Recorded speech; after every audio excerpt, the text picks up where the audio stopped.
आबकारी नीति के विरोध को लेकर के भारतीय जनता पार्टी पहले तो ठेके खोलने की संख्या पर विरोध करती रही। अब जो है इसमें भ्रष्टाचार का आरोप लगाते हुए उप मुख्यमंत्री मनीष सिसोदिया को जेल पहुंचाने की बात कह रही है। हमारे साथ हैं एडीएमसी के पूर्व चेयरमैन प्रमोद गुप्ता जी, इनसे बात करते हैं। गुप्ता जी, शुरू से ही आप लोग जो है दिल्ली की आबकारी नीति का विरोध कर रहे थे, अब जो है इस नीति को यहाँ तक पहुँचा दिया आप लोग कि अब जो है उप मुख्यमंत्री के ऊपर गिरफ्तारी की तलवार लटकने लगी। सबसे पहले तो आपके सभी दर्शकों को जय हिंद। और जहाँ तक बात गिरफ्तारी की है,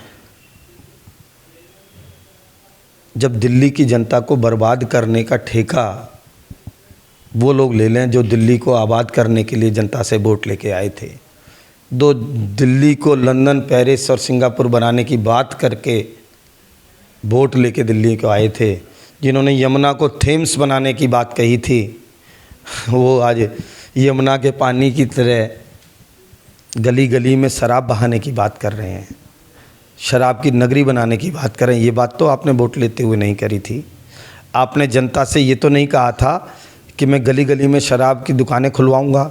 आपने ये तो नहीं कहा था कि मैं शराब माफियों को छूटे दूंगा। आपने ये तो नहीं कहा था कि मैं युवा पीढ़ी बर्बाद करने के लिए एक के साथ एक फ्री शराब की बोतल दूंगा। हाँ, आपने पानी की बात की थी, आपने शुद्ध हवा की बात की थी, आपने तरक्की और उन्नति की बात की थी। मैं जानना चाहता हूँ ये कौन सी उन्नति है, ये कौन सी दिल्ली की तरक्की है जो शराब बेचकर हो रही है।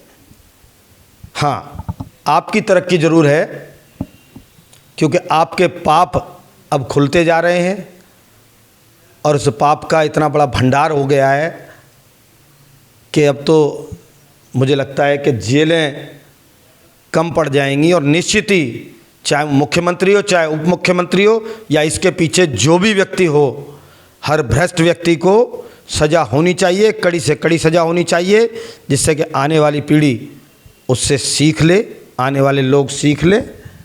क्योंकि दिल्ली को बर्बादी की ओर ले जाने का काम जो इस मुख्यमंत्री ने किया है, वो मुग़ल काल के बाद अगर कोई दिल्ली के अंदर कर रहा है तो दिल्ली की नस्लों को ख़राब करने का काम ये दिल्ली के मुख्यमंत्री कर रहे हैं। भी इसको कहते रहे हैं।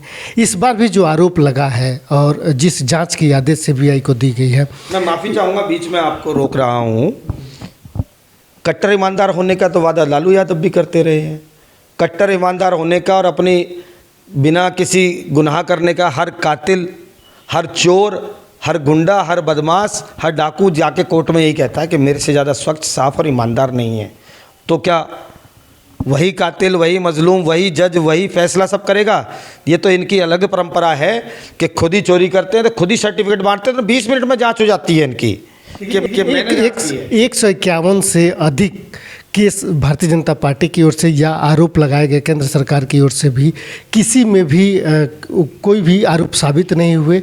ज़्यादातर लोग जो है बरी होकर बर्बाद करने का काम। मैं एक पूछूंगा, ये आरोप नहीं, ये तो प्रमाण के साथ है कि आपने दिल्ली की जनता का गाड़ी कमाई का, टैक्स का 144 करोड़ रुपया राजस्व का क्यों नुकसान किया? आपने उन शराब की कंपनियों को क्यों छूट दी? आपने एयरपोर्ट जोन में आने वाली उस कंपनी को विशेष मदद क्यों की? आप कुछ चुनिंदा लोगों को कुछ चुनिंदा सब्जेक्ट पर ही मदद क्यों कर रहे हैं? और आप दिल्ली को शराब के लिए इतना लालायित क्यों करना चाहते हैं? आप क्यों शराब बेचने के लिए इतने लालायित हैं? सरकारों का काम व्यापार करना नहीं है, सरकारों का काम लोगों को सुविधा देना है। आप इतना इफेक्टेड होकर कोरोना के अंदर काम कर रहे होते, गली गली में सैनिटाइजेशन हो रहा होता, गली में दवाइयाँ बट रही होती, लोगों की चिंता कर रहे होते।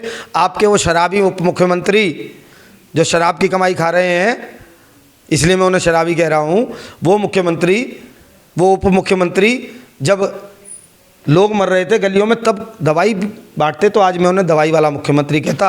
आप चलिए मोहल्ला क्लिनिक में, अभी मेरे यहाँ से 2 किलोमीटर के अंदर अंदर आपको दिखाता हूँ, इस मोहल्ला क्लिनिक की वर्ल्ड क्लास की बात करते हैं, उसके अंदर पूरी गर्मी में पंखा नहीं है, उसके अंदर महिलाएं आती हैं, बच्चे आते हैं, बीमार आते हैं, वहाँ पर टॉयलेट नहीं है, और इनके अपने निजी कार्यकर्ताओं के यहाँ मोहल्ला क्लिनिक खुले हुए हैं। लेकिन इस शराब नीति से दिल्ली सरकार को 1300 करोड़ का फ़ायदा हुआ, जैसा कि सरकार कह रही है।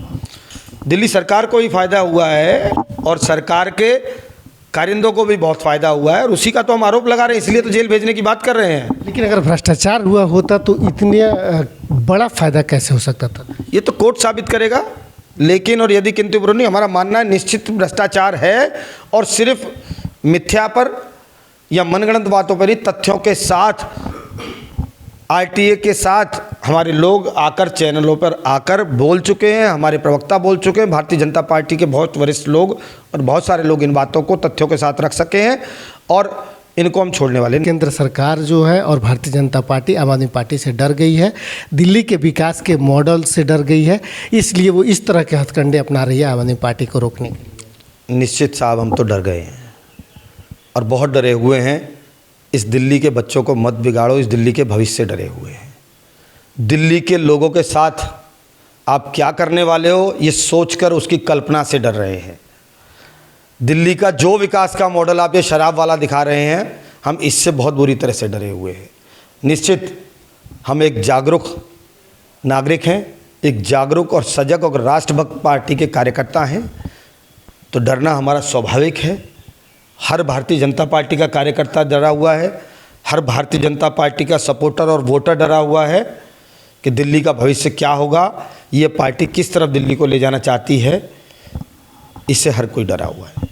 अभी आप लोगों की भूमिका क्या है निगम में? देखिए, बगैर निगम पार्षदों के कहना ये बात शायद आधिकारिक रूप से तो ठीक हो सकती है, मगर मुझे लगता है पूरी तौर पर बात ठीक नहीं है। निगम पार्षद वो किसी भी पार्टी या किसी भी दल का हो सकता है, वो उस क्षेत्र का निगम का प्रतिनिधित्व करता है। निगम के कामों के लिए लोग उसके पास जाते आते हैं और नगर निगम के कामों के बारे में वो दक्षता रखता है और उनको कराने का प्रयास करता है।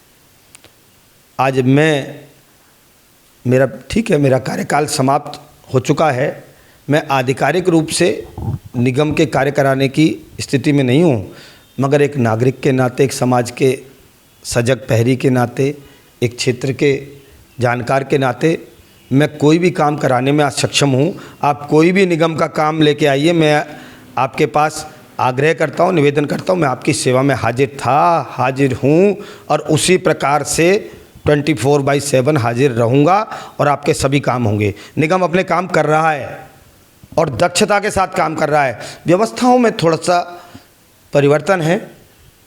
जब एक टूटे फूटे रोड पर एक सुंदर हाईवे का निर्माण होता है तो कुछ निर्माण कार्य जब चलता है तो थोड़ी व्यवस्थाएं चरमराती हैं, डगमगाती हैं, कई बार डाइवर्जन करना पड़ता है, तो कुछ थोड़ा सा डाइवर्जन है।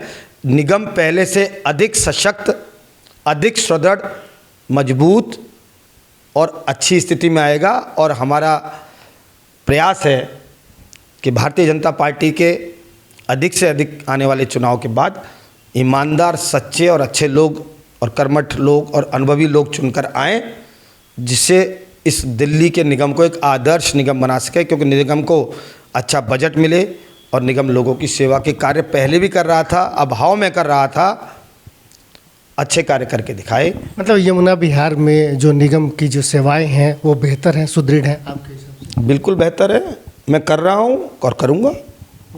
मैं आज भी अपने आप को जनता का सेवक मानता हूँ। मैंने पार्षद होने के नाते मैंने कभी किसी पद या प्रतिष्ठा को सिर पर चढ़ाने का प्रयास नहीं किया।